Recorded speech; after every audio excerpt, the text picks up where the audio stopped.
Hey, Nana babies! How y'all doing today? Well, we doing good comparing this mountain over here, huh? All right. So I got a special guest, Miss Cecelia. And this is my guest that I've been waiting for and praying for and excited that she's here today because she got an awesome testimony.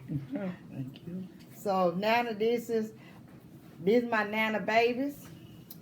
And I hope you enjoy this. This is her first time. She ain't never heard of mukbangs before. Where she been? But she been doing a lot. So it's understandable that she don't know what mukbangs is because, baby, she out here trying to change this world. And I hope y'all enjoy this video where she going to tell you her awesome testimony, her story, and all the above. So we finna get started. We're going to say a little prayer, and we going to start eating and talking. All right, y'all? Hey, y'all. All right, so you want to say a prayer? Okay. Oh, Heavenly Father, I want to thank you for the food we're about to receive and is nourishing our body. And Heavenly Father, I just thank you, Heavenly Father, that you brought Miss Cecelia across into my life, Heavenly Father. That she's one of the awesome person that I've met. Heavenly Father, I just ask you as we speak today that these ears are opened up and listen, Heavenly Father, and listen to what's being said. I ask you to just continue guiding us and working with us, Heavenly Father, as we cross this journey. In your Son, Jesus Christ's name, amen. Amen. Amen. All right. So she ain't never had no B-Love sauce. Yeah, I ain't using Nana sauce. I'm going to give her some B-Love sauce. You ate the king crabs, right? No. Oh.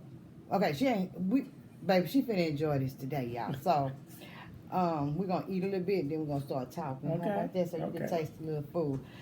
You know what I forgot? I forgot us some plates. Give me some paper plates. I forgot, baby. I'm so excited, y'all. I'm ready to eat. Because I really feel bad because she was on time and I wasn't on time because I had so much going on today. So much. And I'm behind time. But, you know, by God's grace, she was understanding. Go ahead. Get whatever you want. Okay. I eat everything, but I ain't gonna eat but a little everything. Okay. So we got lobster, we got king crab, we got sausage, we got potatoes, we got Dungeness crab, we got corn, we got cucumber, we got some rice back here, and some shrimp. Okay? Yeah, we balling today. Wow. We balling today. We doing it up today. Let's see. Mine's been soaking in sauce, y'all. This lobster been soaking in sauce. I froze it in the sauce. So, yep. I know I got people behind me want to eat. So before we start talking, I'm gonna let them get them some food, okay? Right. Get a plate. Get your plate. Lisa, yours is up there on the thing. Mama, you want some? You want lobster? I know. Mama back here, but she ain't gonna get on the camera. So the mountain go, and I got some D-shell meat up in here also. You want some corn, baby? Come get you some corn. Go get you a plate so you get you some corn. Oh, I got some eggs too, y'all. It's shrimp and stuff in the pot. What? That's your king crab and stuff. So this sauce goes on here? Yeah. On the crab, yeah, on the lobster. Yeah, you dip it. So what I do dip it on there like this. What I do, I dip it like this and eat it. It's like really good. Okay. Sure, you gonna like it. You gonna fall in love.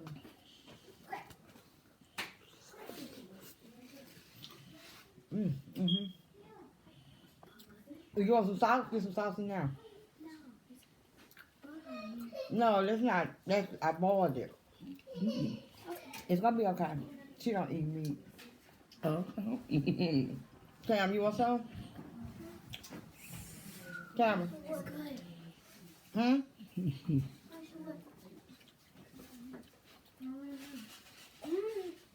What you want a piece of crab? Well, you got a shell. You like it? Mm-hmm. See, I told you. Mama, you got your crab?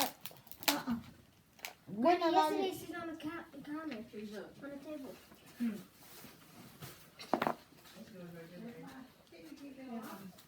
No, who? Here, come get the lobster.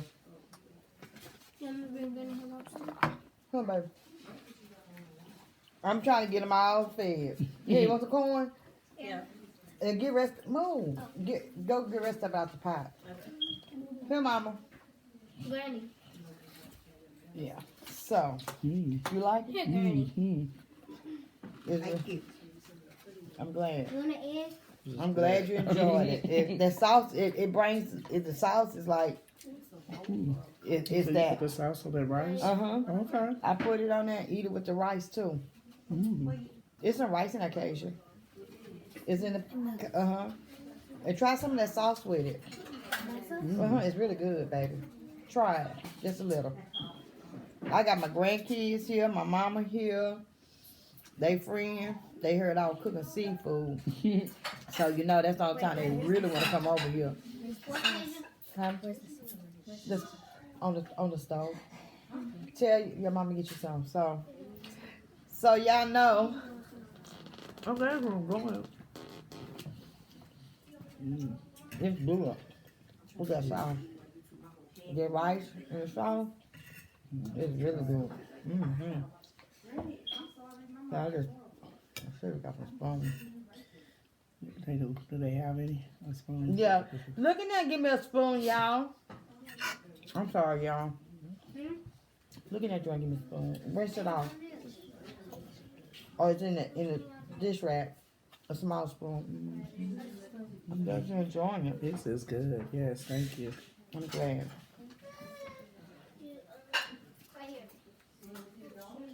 So, B-Love is like a famous mukbanger. She got millions of followers. Okay. And she came up with her own sauce. So, it's like packaged. When I use it, what I do is, you see, I put my own seasoning to it and twist it up. Put my seasoning. I use her seasoning pack, but twist it with what I like. And it's really good. Crab bar in my face. So. Can you wipe it with the napkin first? All right. Yeah. So. All right. So now we on set, y'all. Y'all tone it down. Okay. So. I'm gonna let her enjoy it a little more. I hope y'all having a good Saturday. I know I am. Today, it's been a busy day for me. I went to a friend of mine's funeral. Left there. I had to go to the store to prepare for this. Come home and get my granddaughter car fixed. And then come and prepare for this. So I've been running since what? 8 o'clock this morning? Been 8 o'clock. I left home about 8:15 this morning. And I've been non-stop. So when I sit down tonight, baby, I'm gonna fall out serious. Okay. But I'm Wow. gonna upload this video because I'm super excited about it, y'all. Wow. This sauce is good. Mm-hmm.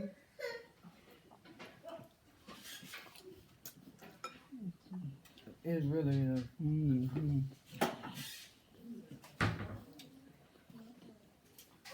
Y'all enjoying it? You didn't want none? Come get you some, Cam. I got some over here, baby. Come and get some. What you want? You want what? Here go a plate. What you want? I just put some in there. What you want?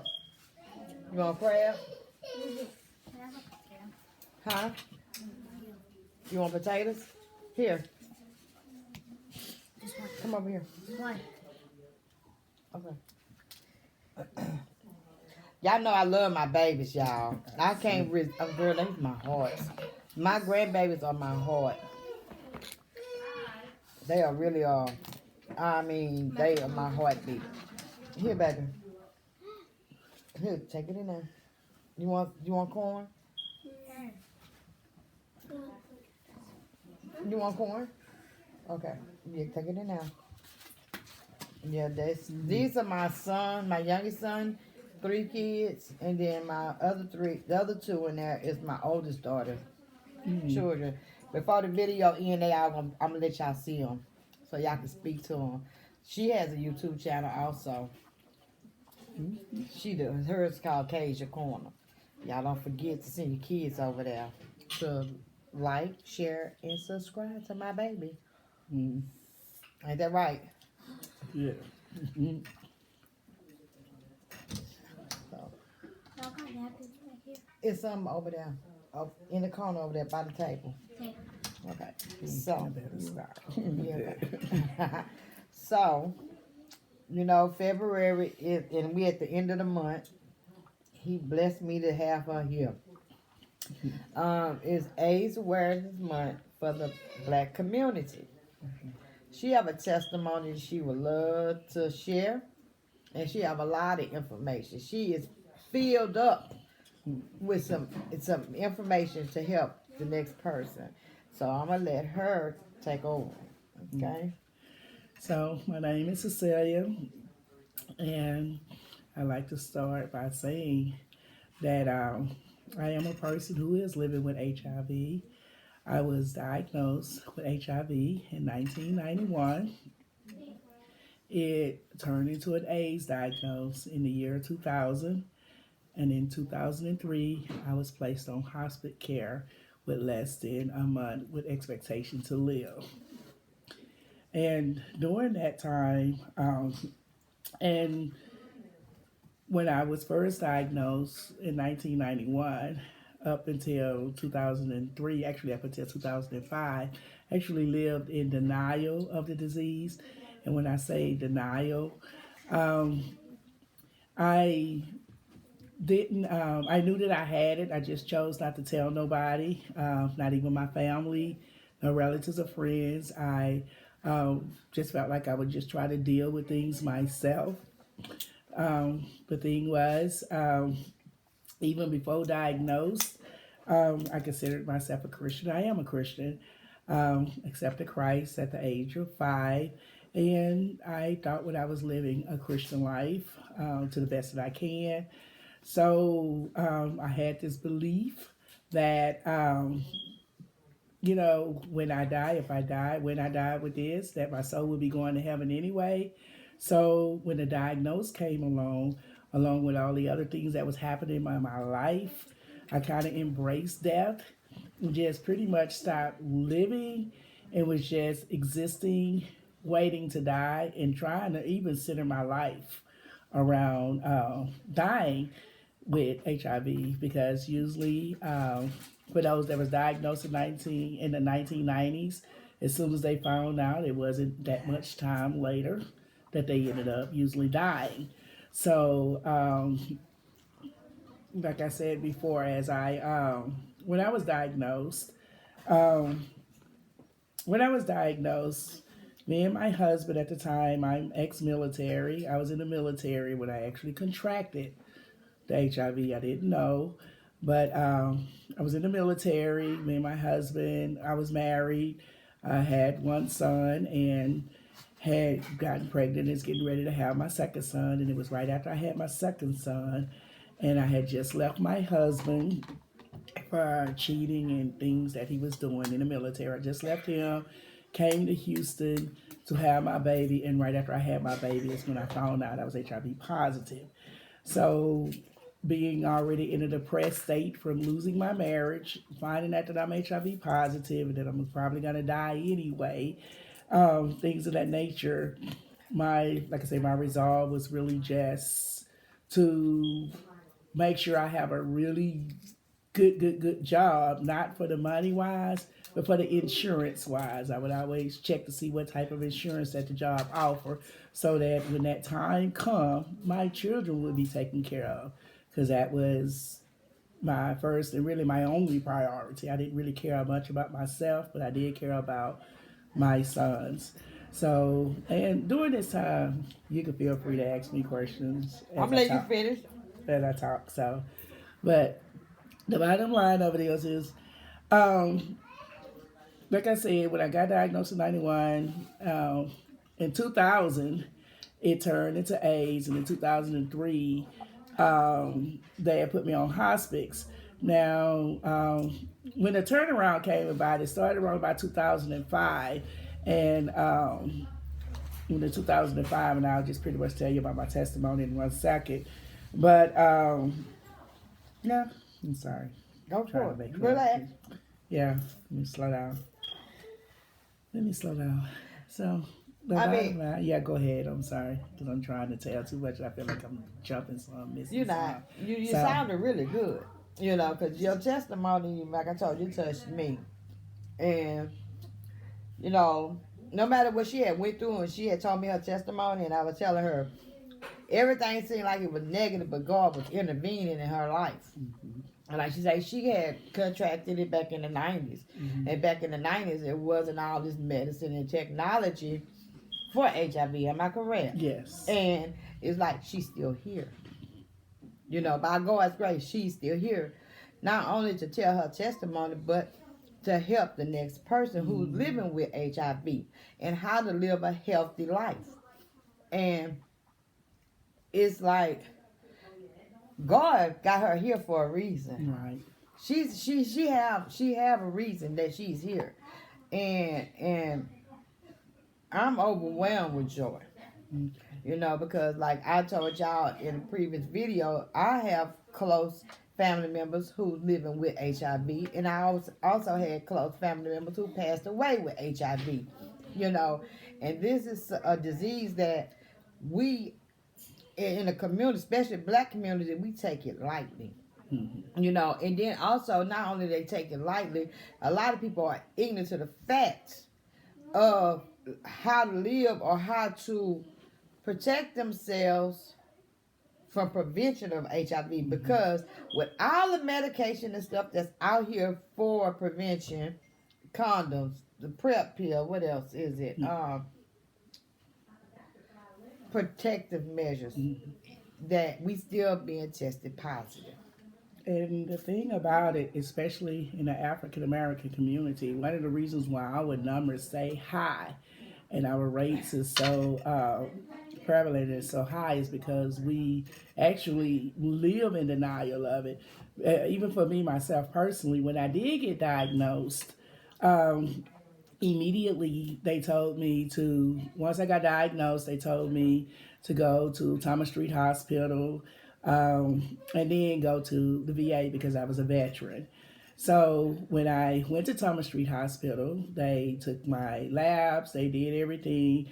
I had some unpleasant experiences there that was happening because during this time of, while I was going through this time, I had people trying to hit on me, things of this nature, like I was in a mindset to really even deal with any of that. Right, right. And then I guess the final blow was after they finished doing all my blood work and everything, the nurse was like, okay, there's going to be another nurse that's going to come and take you in a room so that the doctor can see you.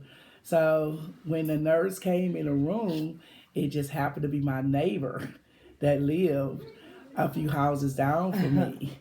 And when she stepped in the room and she saw me, she was kind of like in awe. And when she stepped out to try to catch her breath, I left out the back door.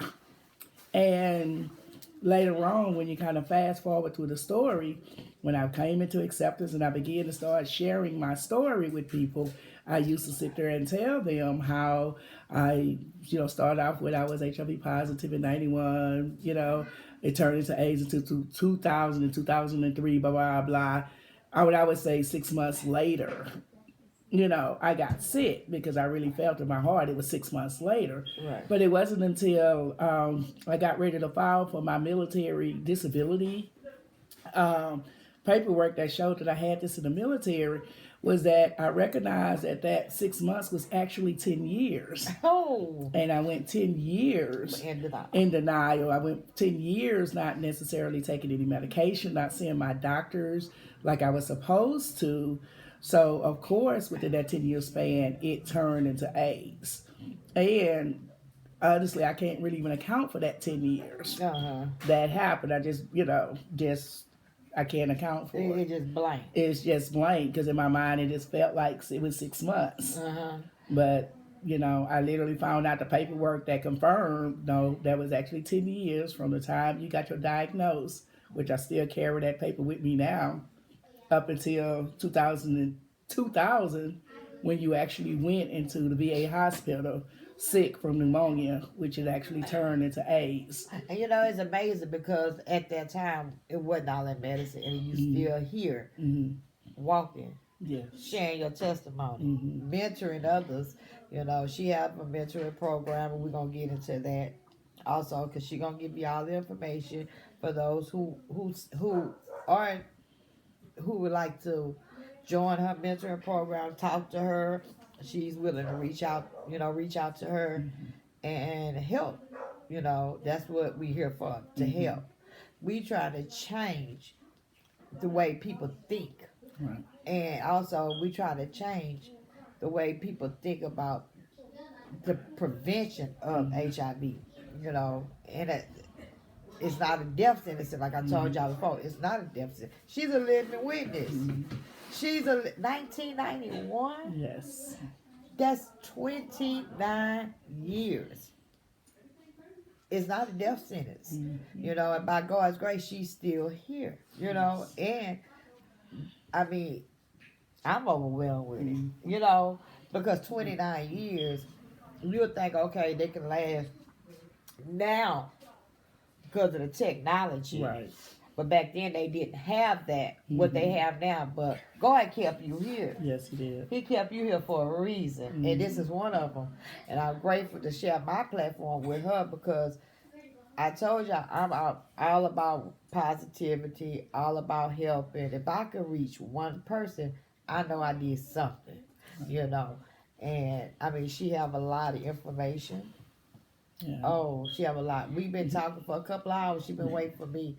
And we really been talking and hearing her testimony of all what she's been through and the knowledge that she taught me something that I didn't even know, and I'm overwhelmed with joy.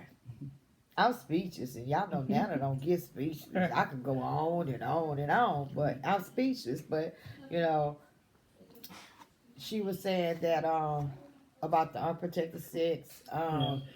Yeah, so during that time, I'm going to start with my testimony and I go back with the things that I've done in between that 10 years up until present day. But like I said, when I went back to the VA in the year 2000 and then that turned into an AIDS diagnosis, I continue have taken my medicine. I continue not doing good behavior. I was still having unprotected sex. I actually did marry someone, and at the time I did not let him know that I was HIV positive when I married him.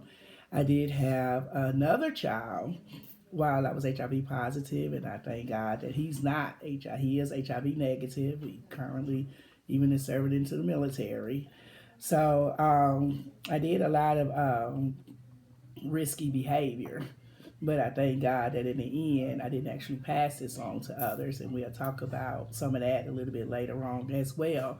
But in 2003, it had gotten to the point to whereas I had became resistant to all of the different medications that was out there. There was no more medicine to be able to give me. My body had started deteriorating. I experienced the waist syndrome where your body starts to waist up. You start to get sores and things in your face. I had all of that.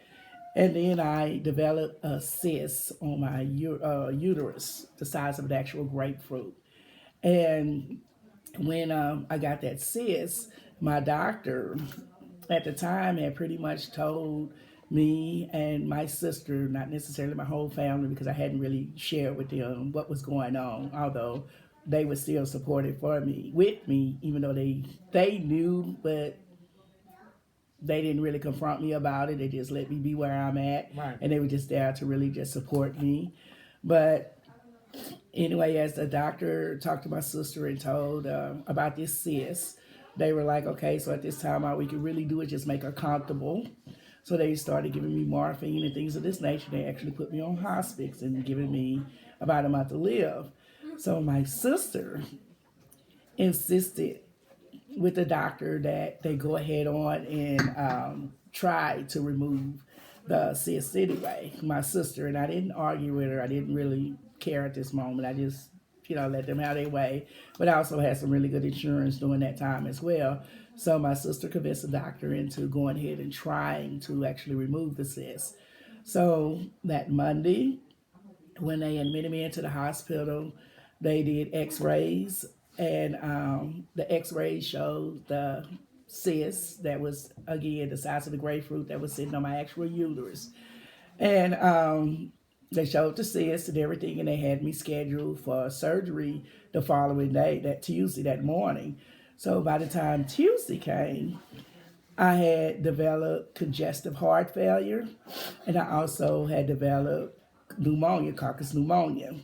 So because of those two issues, they weren't able to do the surgery. They couldn't put me under for obvious reasons, and they had to go ahead and try to work on that before they would continue with the surgery. But as they worked on that for those next 3 days, that's when God began to start ministering to me. Come on. And that's when God started letting me know, you call yourself a Christian, you call yourself a child of God. He said that I came that my children may have life and that they may have it more abundantly. And then he began to start showing me that you are not even living in life. Yes. You're just existing in life. You're a person living, waiting to die. And that's not what I brought you here for.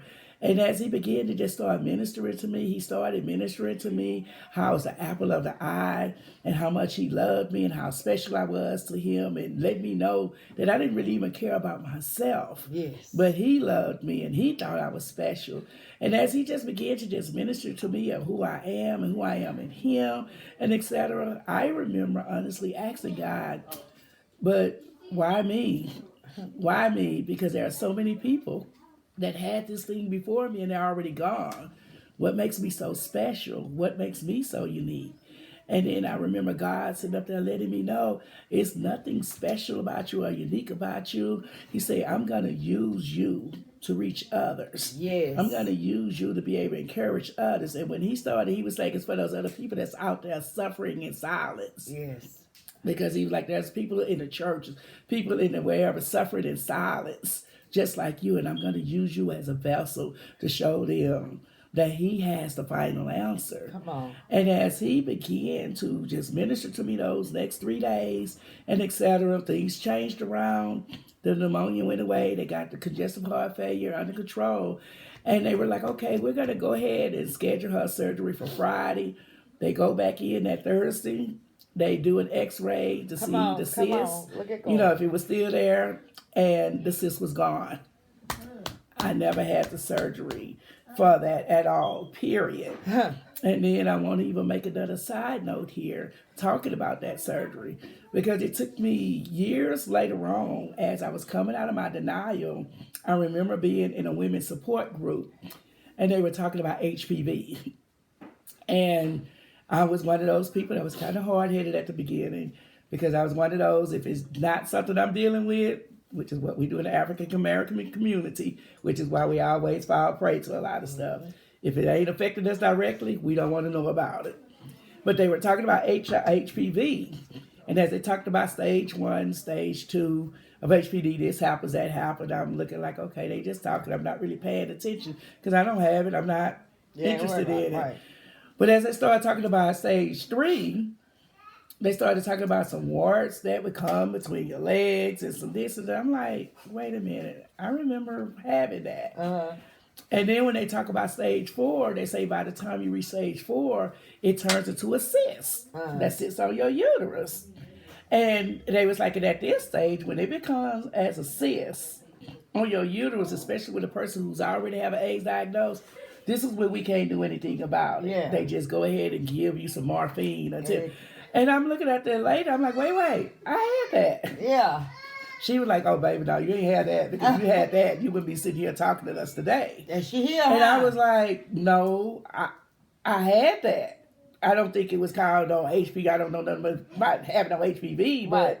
I know that everything you saying, I've experienced all that. I've had that. Yeah. And so the lady kept trying to tell me to calm down. You interrupted my group.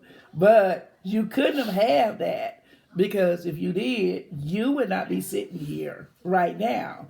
So after the meeting, she was like, you need to go talk to your doctor and find out what's going on because you couldn't have had that. And of course, I scheduled an appointment with my doctor, and my doctor was like, wait, before I even talk to you, I want your sister here with you. And come to find out, my sister already knew it was that. That's what I had. I had HPV. And they didn't want anybody telling me because I wasn't taking the HIV very well. So, I'm not going to take the HPV very well and things of that nature. But it was actually HPV. But the part of the testimony that I want to share is by the time, if you know anything about HPV, once you start that medication, you take it for the rest of your life.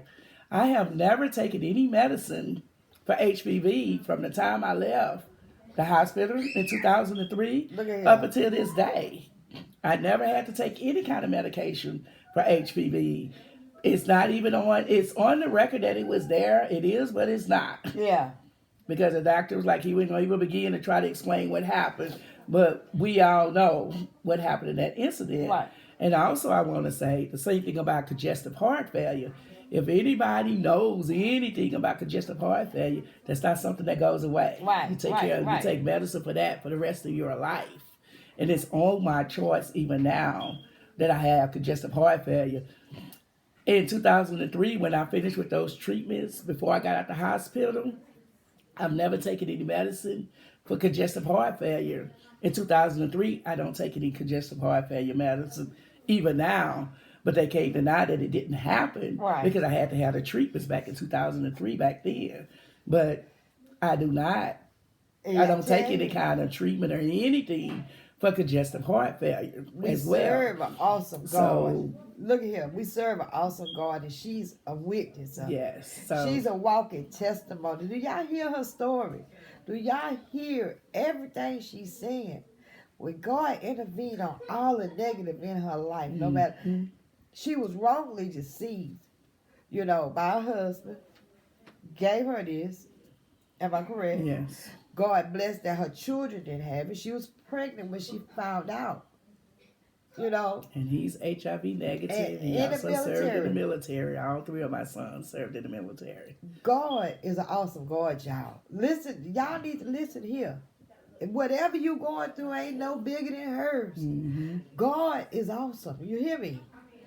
And God, and during that time when he was also ministering to me, he was telling me how he will make me the head and not the tail, how he will make me above and never beneath, how he will make me the lender and not the borrower. And I stand here now, not necessarily bragging on my situation or my circumstances, but letting you know to this very day, from 2003 up until this very day, I haven't had to borrow from anything. Amen. He allowed me to get the disability, things of that nature, and everybody knows that disability income is a limited income. But everything God promised me when I was on that deathbed, he has already fulfilled everything. He was saying that you will be traveling all over the world. God has given me an amazing opportunity to be able to travel all over the world, not just to share my story, but to do things to impact the community.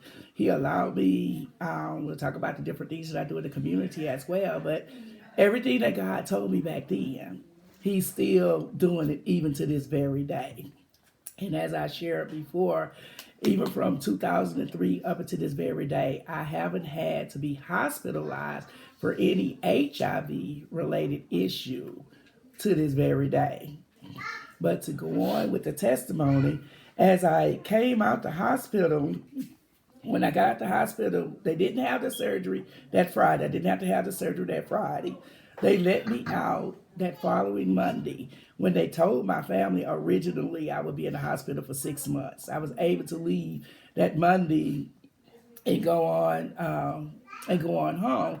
Now, remember when I went in the hospital, I had already used all the medication that they had out there during that time. So for 6 months, I was without any type of medication. And although my blood levels were over 100 million, my counts were off the chart. I started, like the weight syndrome and things of this nature, I started gaining my weight back. My face started clearing up. My body started changing, although my blood work had not changed yet. My blood work had not changed yet. Then 6 months later, they came up with a medication called Infusion. Infusion was a medicine where you had to do injections, where you inject yourself twice a day. Now, immediately when I started taking the Infusion, my viral load went from over 100 million to undetected. But the problem was, I'm not a person, I don't like needles. I never really used needles. So the idea of having to inject myself twice a day, every time it was getting time for me to even start mixing the medicine, I started having anxiety and panic attacks and things of this nature. So eventually one day, I literally told my doctor, hey, look, I'm not going to do this anymore. I'm not taking this medicine anymore. And he was like, and of course his attitude was, you don't take the medicine, you're going to die. And my response was, death don't scare me. I value quality of life more than I do quantity of life. For me, I do value quality of life more than quantity of life. I'm not going to keep living in this anxiety and all this other stuff with the medicine. So when I stopped taking that medicine, they actually had a new medicine that came on, and they started giving me that medicine, which I think I want to call it Truvada at the time. I think that's what it was. But I started taking that medicine, and I remained undetectable. And I took that same medication up until maybe I think a year or so ago, when they came up with the new medicine, Victory, which is 1 pill a day, which is what I'm taking now. Okay. That's the medicine that I'm taking now, Victory. They have so many different medicines out here. Mm-hmm. And I know that, I was telling you that I heard a lot of people saying that some of this medicine that they taking, and they end up in kidney failure. Mm-hmm. She haven't even went to kidney failure. Yes, I do have a lot of close friends that are experiencing kidney failure. Some are close to being on dialysis, but not necessarily yet, and some are actually on dialysis. But I thank God that I haven't had any side effects from my HIV meds up until this day. She look good. No side effects. She look good, don't she? Y'all, don't she look good? Don't she? God is good. God is good. All right. That'll look my baby thumbs up. And they have that Truvada. They use Truvada more than for HIV. Yes. They use that for something else. What is PrEP. Prep. So Truvada, yes. Truvada is also used for PrEP. And they also have Victory and Victory, and I want to say Discovery is also used for PrEP. But that was a discussion that you do have to have with your doctor, because some of that medication for PrEP is not necessarily for females. And if you look at the program, even in the advertisement, they would say this is not for people who were born of the female. Now this one, I just learned this, because I thought the PrEP pill was for both male and female. Now, repeat what you just said. Yes, I say you need to definitely check with your doctor, because if you look at the commercial of the Discovery commercial when they're doing it for PrEP, it would tell you it's not for a person who was born as a female. And really, what it's for is just for men. Yes. It's to protect men. Because, come to find out, and I'm just learning this from her today, we're talking about women transferring HIV to a man it's hard. It's a little harder for women to transfer, the virus to the man thing. Not impossible, but it's a little bit harder. There's some other factors that need to be in place for transmission from women to men. It's more easier for a man to pass this on to women. And I talked to her a little bit about when you look at the science of it, when you think about it, women, we are receptors. We are receptors. When you think about a woman's vagina, when you go inside, it's just an open wound. There's no lining, there's no anything when a woman inside a woman's vagina. However, the man's penis, when you look at it, that shaft is like a barrier and protector. And actually, if I go back, when you think about it, first let me say HIV cannot live outside the body. If you cut yourself right down in blood and the blood falls on the table, the HIV dies as soon as it hits the air. So when you think about your skin, if you cut and bleed and the blood falls on your skin, HIV can't penetrate through the skin. Right. And then affect a person. It doesn't work like that. Well, a man's penis, the shaft of his penis is it's a barrier, it's a big old protector. So when you think about that woman, that man, when he goes into that woman, all of that on the man is actually protected. And the only little thing that becomes a real, is his open area, the little thing at the bottom that's got to project into the woman. Right. But when you're coming and doing whatever into the woman, all that for the woman is unprotected.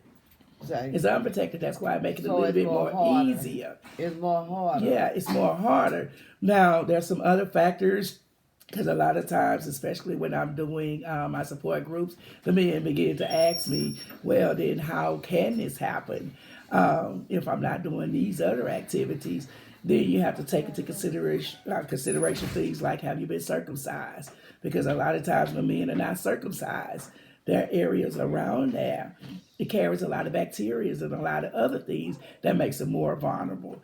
And then you have to ask questions, were there other STDs involved? Because the HIV really is a weak immune system. And sometimes people have been exposed to HIV and it just went straight through that system. They didn't even know, which account for a lot of the people whom at that time when I was in my denial and married them and they didn't have the HIV and, I didn't disclose my status, but later on when I talked to them and told them what I did and they went back and had tests, they were still HIV negative.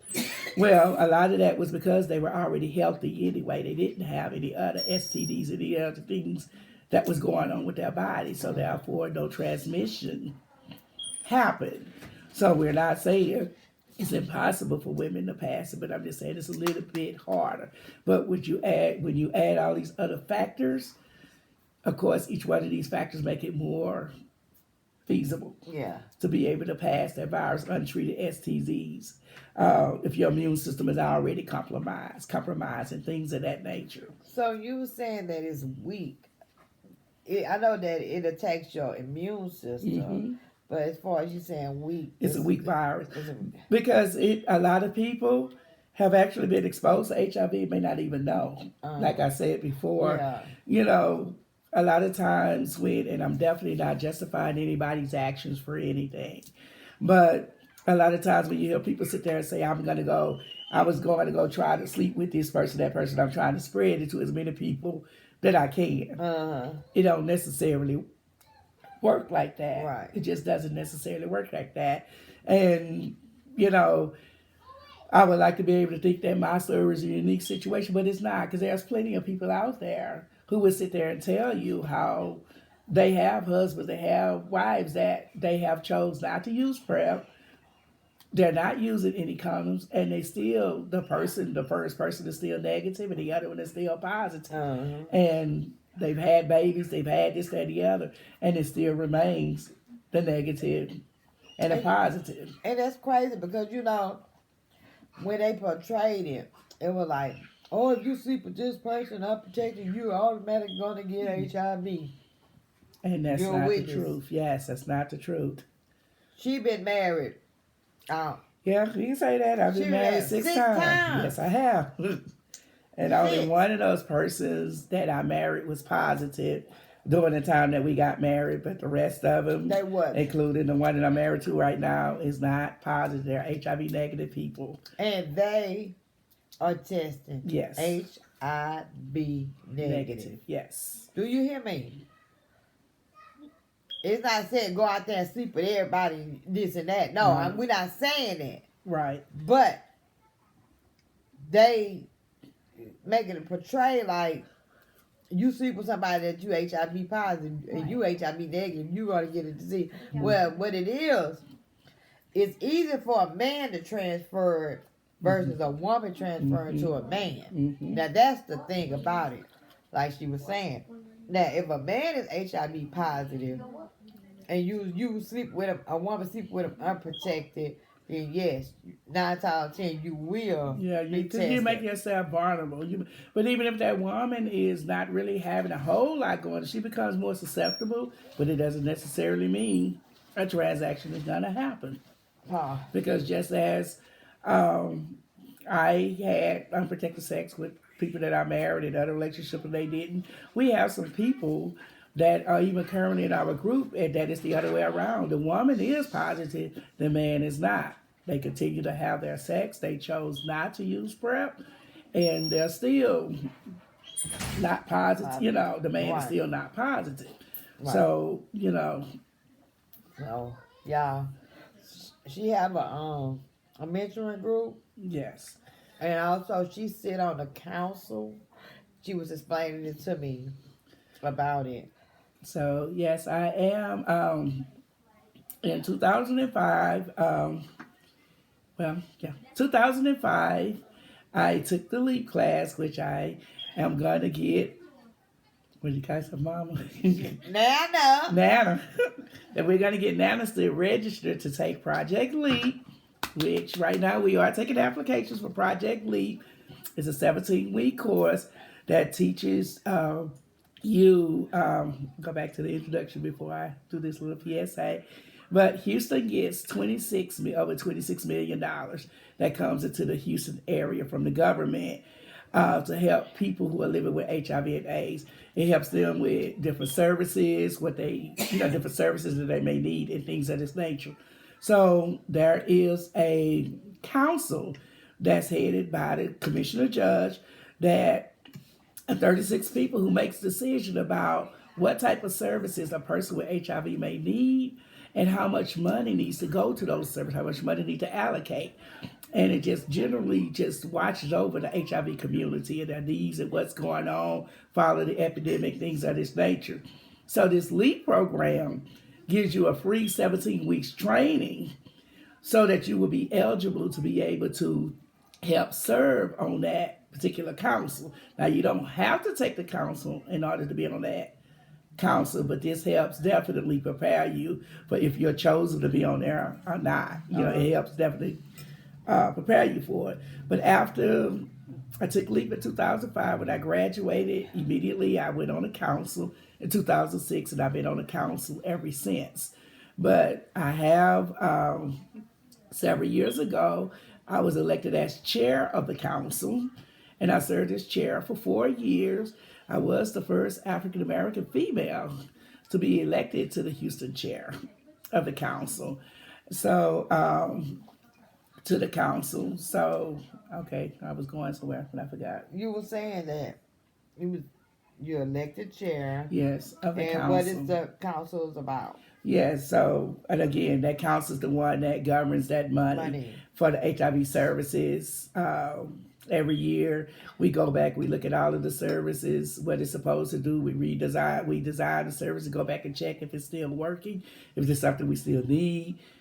We keep those services. If it's something that we're lacking, we try to implement those services. Your voice become a major input in what a person with HIV would possibly need, and not just medication, doctor visits and things of this nature. It even goes as far as transportation. Right. Just support group housing. There's other things. There's a lot of things that a person with HIV, living with HIV, may need. And this organization is designed to make sure that we're addressing the epidemic so that to help keep the disease from spreading and mutating and et cetera, et cetera. So And it's a lot. If you go downtown Houston, you find a lot of people that's homeless, that's living with HIV, also in the transgender community, and they're living on the streets, in which they don't have to because it's money out there, and I'm just finding out myself, and I thank God for that because she finna help me do some things. It's a lot of funding out there for housing. For the people who's living with HIV, you don't have to be gay, you don't have to be straight. Right. Anybody, do you hear? Anybody that's living with HIV, there's funding out there for y'all to get housing. If you're getting denied your Social Security because of your status and whatever, it's lawyers out here that will help you. I would, like I say, she's going to give me the information, and I would definitely leave it in the links down below for y'all to reach out and do what you have to do to help yourself. Just because you're living with HIV, you're not living in a death sentence. You can live a normal life. You can be happy. She's a living witness. 29 years. And look at her. 29 years. You hear that testimony that she just gave us. 29 years, and she got a smile on her face. 29 years, and God, and steady, that flopping to make me mad, y'all. 29 years that she could look at I made a mess. Continuously blessing her and showing others, using her to inspire others. Go get me a napkin. I just wasted this stuff. Using her to inspire others, to help others. If you need anything, when it comes to this and you need information, you can reach out to her. She has a mentoring group. What's the name of your mentoring group? And tell them about it. Tell them about your mentoring group. She need to be eating, don't I? But what's the name of your group? I have a HIV support and referral group called Living Without Limits, Living Large. It is an HIV support and referral group for the heterosexual population. But if you're not heterosexual, there is no reason not to still reach out to you, because we definitely have connections and referrals to other agencies to make sure that to accommodate whatever you need and whatever your preference may be. But we do support and referrals. We do. We have mental health. We do have therapists that are on staff to be able to talk to anyone that's HIV positive. Like she said before, there is no reason for anybody who is HIV positive to be homeless or without service, because we definitely have the services out there. We have them available. There we have people here that can be able to connect you to wherever you need. If you're needing or lacking something, make sure you reach out to me and ask. I definitely can try to get you connected to whomever you need to talk to. And the way I do it is, I don't just say, hey, go to that agency over there. I like to give you a contact person to make sure that you get connected and get into service. So there really is no reason at all why, if a person who is living with HIV don't have the things that they need. Right. And it's a lot of service out there. The Ryan White Foundation, in which I know that they do, the Ryan White Foundation, they have where they help you pay for your medical, your doctor bills, the medicine, because the medicine is very expensive. You could apply for a scholarship in which where you take your medicine. Where it's at the Legacy Clinic, St. Thomas Clinic, and it's sponsored through Thomas Walgreens too. Yeah. Walgreens, they accept the scholarship. Yeah. So it's no reason that you can't. This one fly is gonna drive me crazy, y'all. But ain't never the devil, and I rebuke you, devil. Get your butt on the way from here. But the Ryan White Foundation, like I say, Walgreens, they they do definitely take that scholarship Mm-hmm. for your medication. I know that. If you don't know who the Ryan White Foundation is, it was a young man, if I'm correct, Mm-hmm. that was diagnosed with HIV, and they discriminated against him in 13 years school. old, yes. He died. Mm-hmm. They would not let him come to That's school correct. because he was HIV positive. Mm-hmm. Uh, and it's sad that still today Mm-hmm. people are still judging those that walk, that have HIV. Mm-hmm. Never know their circumstances. Right. Don't know if they're a victim. Mm-hmm. Of how they got it.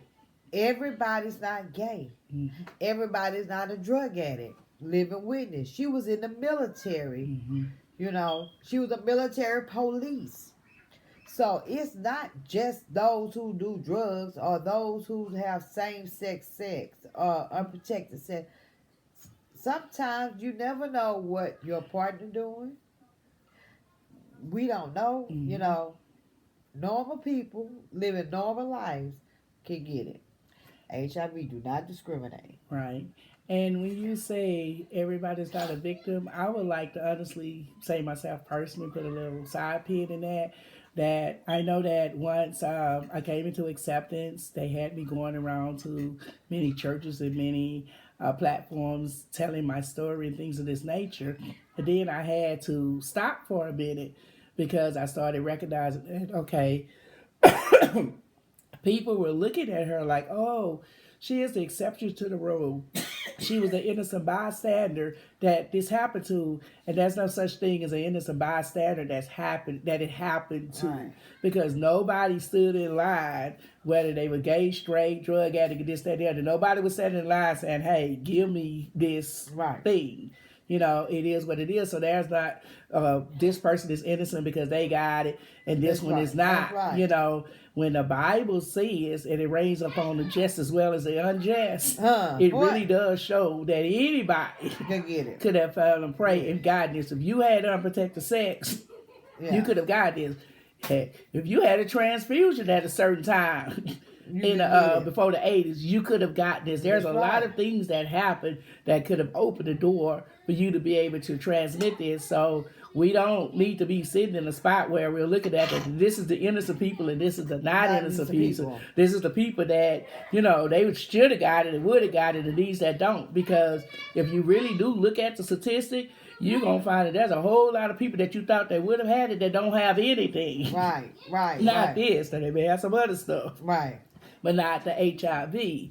So I had to kind of change the way I was telling my story because I didn't want people to look like, okay, yeah, that's the innocent person that did this, and that, and that's how she got it. But for the other people, because it's not a but, for the other people, nobody asked and deserved this disease. It's just something that happened, and it is what it is. So I even try to be conscious of that because it really is about behavior. We want to do some behavior modifications on some things. Right. That's a plus for anybody. But we definitely don't want to make it seem like these are the ones that were standing in line and, it was a misfortune that happened to them. But your behavior over here. No, because some of us who don't have it did some risky behaviors. Right. Therefore, by the grace of God, could be I. If I've been say me, I've had some risky behaviors. Like I was telling her, I have a testimony. And, I thank God that I didn't get it, but I'm not perfect. I changed. And I changed not only me, I changed my way of thinking. I changed the way I act. I changed the way of everything, And I'm also I seek knowledge on a lot of things, and learn. But you have anything, we're going to leave all her information at the bottom in my description box. And anything else you would like to share? Yes, I would just like to say that definitely HIV is no longer a death sentence. Back in the day, it was what it was. Yes, there were a lot of people dying because they were learning about the medication.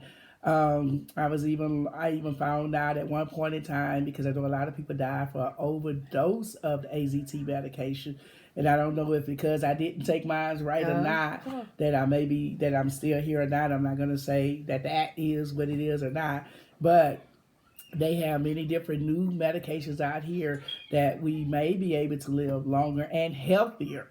We have a lot of resources out here that is available to us.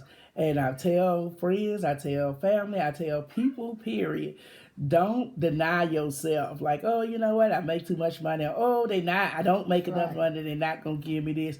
Go ahead, go through the process and let the system tell you whether or not you qualify or not. Because the state, the federal government really does go over and above to make sure that people who are living with HIV have all the resources that they need to be able to live a healthy life and a life that's not going to expose others to this as well. And it's there. Reach out to us. Give us a call if you need anything. We're here. So there's no need. Life. Yes, and there's no need of no one to have to feel ashamed or be stigmatized or live in fear because there is a support group system out here for you. No matter what you identify as, we have something that's here that can actually help you. Go to that next level. And then even if you're one of those that want to be like, hey, I want the help, but I don't need everybody in my business, that's fine too. Right. Because although I'm out, people know my status now, this, that, and the other, because of me serving on the council and being able to go to Washington. I've been able to speak on behalf of HIV in Washington, did different conferences and things of that nature. So even though I'm out there, trust me, people who know my beginnings know I didn't start that way. I started advocating, still kind of living in denial, like I'm not ready to do that. So there is still a part that you can play without having to have your name broadcast out there. Because whatever comfort of disclosure you're ready to be at, we're going to let you be at your level. But there's still things that you can do to help fight the stigma, help prevent HIV, help spread the awareness about HIV, period. That and remind people that they don't have to be in fear. You ain't got to, go hide to be in fear, this, that, and the other. But just become aware of what's really going on. And not just with HIV, but many things. Because as an African-American community, that is some of our biggest problems. If we don't see it right in front of our face, we think it don't apply to us. Right. But knowledge really is power. Yes. And I am guilty of a lot of that myself. But I'm trying to get better with it. Just because it's something that's not at your front door, don't mean it can't come to your front door. And I'm telling you. So before it get to your front door, let's get some knowledge about it, and let's not stop being the highest number of every single epidemic that they have out there. And believe it or not, we as Black Americans, it is up there. Yes, we are up there in everything. And it's sad because instead of us coming together, and then also us learning about this disease instead of saying, oh, it's just this or just that. Right. You have some people think that HIV and AIDS are the same. It's not. Right. It's not. When I heard somebody say that, it's not. It's two different types. It's HIV and it's AIDS. So that's telling me, we don't seek to get an understanding or about this disease. And I also, when you said that, I think about many people who have died, and people would be like, you know what? They died from AIDS. They gonna put down there that they had cancer. They had this, that, the other. And the truth of the matter is, HIV and AIDS really don't kill anybody. What it does is like in a boxing ring. If you're in a boxing ring with a boxer, what HIV does is literally tie up your arms that it can't fight the other infections that's gonna come into your body. That's gonna damage you. Yes, it's coming. So it is that cancer or that hepatitis or that whatever pneumonia, or that pneumonia. It is the other stuff that actually kills a person. Because people be like, why don't they just put down that they died from AIDS? Because they didn't die from AIDS. AIDS didn't kill them. They died from the complication of heart failure or whatever the case may be. So we need to know things like this. knowledge is power. It ties up your immune system so that your immune system can't fight. Right. That's what it does, but the disease itself don't actually kill you. So I hope that this helped you. I hope she come back. Sure. Join me again. I hope she enjoyed this. Thank you, I did. And I enjoyed the food. Well, you got some more to take home. Eat you some more. But we're gonna leave everything in her box at the bottom of my description box. Again, I said that. Hey y'all, go get the kids. They want to say hi, y'all. Come on, y'all, Nana. Come on, say hey. This is Kasia Corner. This is Kasia. So tell them about your YouTube. Come on, boo. Tell them. You gotta speak up. They can't hear you. Tell them. What's the name of your channel, baby? Want me to tell them? Her name. Come here. Come on over here. Show your cute face. This is my grandbaby, Kasia. She has Kasia Corner. It's her YouTube. Send your kids over there. You already know it's gonna be down at the bottom. You see, I've been putting your name down there, huh? You ain't seen it? Yeah. Yeah, I put you down there now. Kasia's Corner. Come on, y'all. Everybody gonna say hi. Girl, I know you. Let me go. I know you. Come on outside. Come on. Everybody, come on. Say hey. Hi. Sis Cameron, that's my other grandbaby. That's Yam right there. Say hi. Come on. That's Yam. I always see your hand. She's adopted grandbaby. I really don't even know her name, but she is the grandbaby. That's Yanni. It's Yanni. Come on. They're gonna. I can't get Come it. on. Can we say something? Yeah. Hey y'all. You sound like D-Lori. That's Amaria. Anaya. A Karen. Y'all see my waves though? Bring her over here. Bring the crazy over here. This the crazy of them all. She just like her daddy. She says sit. This the one y'all see on my table all the time. Come on. She said sit. She wanna sit in the chair. Oh, well, we're gonna sit. So, yeah, this is everybody. Y'all see my babies. Come on. She ain't gonna. Let me just see what she gonna cry, y'all. Mama, say hey. Say hey. Say hey. Say hey. She way. See, that's Kai. Oh, She oh, trying. there it is. Come on. She trying to get that food. Say hey. Okay. Okay. Get your corns. Go ahead. That's Get what I'm it. talking about. Oh, That's what everything. you got Got it. Look. She got dirt on her hand. Should be alright. Come on. I ain't got time for it. you. I just wanted to pick it up. She gonna eat it. There you go. Oh, wow. Okay, go to your mama. Okay, bye. So these are the grandkids, y'all. But y'all, now you gonna knock my thing down. Don't forget, I'm gonna leave everything down of her mentoring group, her information. You have an email. Mm-hmm. If you want to talk, you need somebody to talk to. If you need some information about anything that to help you through your journey, or if you're going through something, it's gonna be down in my description box, y'all. Y'all show this. I don't know why you don't make your YouTube channel. We're gonna have to do that for you, cause that really will help. You know, it really. You know what I found out is with my YouTube channel, it really helps me. Mm. You know, when I'm bored and I'm lonely and stuff, I talk to my nanas. See, you messing up my thing. I talk to my nanas and they respond and stuff, but it really helps me too. It took that lonely part out of me, and I mean it's been growing. You should try it. You can touch another person's soul. Yeah. We're gonna do that. Okay. We're gonna do that for her. We're gonna make her YouTube channel. You know, you can talk about different, like the medications or treatments or doctors, you know, different stuff. You know, whatever just comes to your mind. You And know? don't forget, if you want to do a LEAP, if you want to attend the LEAP program, 17 weeks, it starts in April.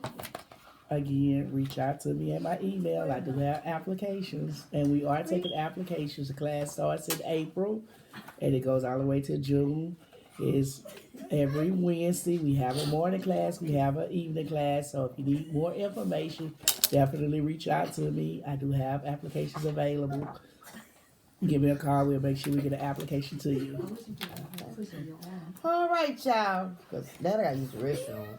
So, but I hope y'all enjoyed this video. Don't forget to like, share, comment down below. Subscribe. Tell your friends about me. Tell your friends about Celia. Let's get these numbers up, all right? All right, then. Now, I love you. Bye.